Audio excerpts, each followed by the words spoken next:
ನಟ ದರ್ಶನ್ ಅಭಿನಯದ ಕರಿಯ ಸಿನಿಮಾ ರೀ-ರಿಲೀಸ್ ಆಗಿದೆ. ದರ್ಶನ್ ಅಭಿಮಾನಿಗಳು ಸಿನಿಮಾ ರೀ-ರಿಲೀಸ್ ಹಿನ್ನೆಲೆಯಲ್ಲಿ ದೊಡ್ಡ ಮಟ್ಟದಲ್ಲಿ ಸೆಲೆಬ್ರೇಷನ್ ಮಾಡ್ತಿದ್ದಾರೆ.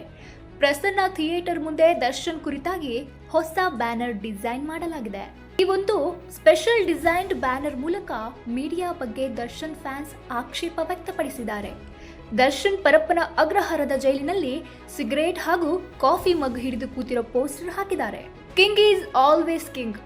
This is not a banner, this is a handmade art number 511.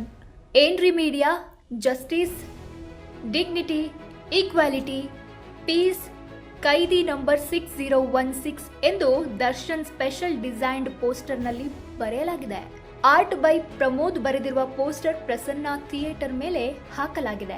ಇದು ಸದ್ಯ ಸೋಷಿಯಲ್ ಮೀಡಿಯಾದ್ಯಂತ ವೈರಲ್ ಆಗ್ತಿದೆ. ಕೊಲೆ ಆರೋಪದಲ್ಲಿಯೇ ನಟ ದರ್ಶನ್ ಜೈಲು ಸೇರಿದ್ರೂ ಕೂಡ ಜೈ ಡಿ ಬಾಸ್ ಅನ್ನುತ್ತಿರೋ ಅಂಧಾಭಿಮಾನಿಗಳ ಹುಚ್ಚಾಟ ಮಾತ್ರ ಎಗ್ಗಿಲ್ಲದೆ ಮುಂದುವರೆದಿದೆ. ಬಳ್ಳಾರಿ ಅಲ್ಲ, ಡೆಲ್ಲಿಗೆ ಹೋದ್ರೂ ಬಾಸ್ ಕ್ರೇಜ್ ಕಮ್ಮಿ ಆಗಲ್ಲ ಎನ್ನುತ್ತಿದ್ದಾರೆ ದರ್ಶನ್ ಫ್ಯಾನ್ಸ್. ದರ್ಶನ್ ಹಾಕಿರೋ ಟೀ ಶರ್ಟ್ ಕೂಡ ಟ್ರೆಂಡ್ ಆಗಿದೆ. ಜಸ್ಟಿಸ್, ಡಿಗ್ನಿಟಿ, ಈಕ್ವಾಲಿಟಿ, ಪೀಸ್ ಅಂತ ಬರೆದಿರುವಂತಹ ಬ್ರ್ಯಾಂಡೆಡ್ ಟೀ ಶರ್ಟ್ ಧರಿಸಿಕೊಂಡು ನ್ಯಾಯ, ಘನತೆ, ಸಮಾನತೆ, ಶಾಂತಿ ಅಂತ ಬಾಸ್ ಮೆಸೇಜ್ ಕೊಟ್ಟಿದ್ದಾರೆ ಎಂದು ಫ್ಯಾನ್ಸ್ ಹೊಗಳ್ತಿದ್ದಾರೆ.